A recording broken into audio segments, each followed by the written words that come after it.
যে কদিন বাড়িতে তাল আছে আর যে কদিন বাড়িতে কোনো তালের নতুন কিছু রেসিপি হবে সে কদিনই তোমাদের সঙ্গে আমি নতুন নতুন রেসিপি শেয়ার করবো। তো তেমনই আজকে হয়েছিল তালের মালপোয়া। তো তার জন্য প্রথমে তালের শাঁসটাকে বের করে নিয়ে আগে থেকে সুজি ভিজিয়ে রেখে তার সঙ্গে তালটাকে মেখে নিয়েছি।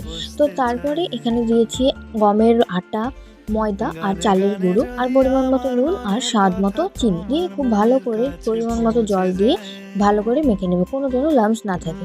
তো ভালো করে মাখার পরে এখানে তোমরা চাইলে একটু বেকিং সোডাও দিতে পারো। তো তারপরে এরকমভাবে ভালো করে ফুটিয়ে নিয়ে বেশ কিছুক্ষণ রেস্টে রেখে দেবে। দেন তারপরে তেল গরম করে এক হাতা করে ব্যাটার দিয়ে বেশ ভালো করে তোমরা এটাকে ভেজে নেবে। আর এই ব্যাটারটাকে তোমরা যতক্ষণ মেখে নিয়ে রেস্টে রাখবে তত কিন্তু সুন্দর হবে মালপোয়াগুলো। আজকে বানিয়েছিলাম আমরা তালের মালপোয়া।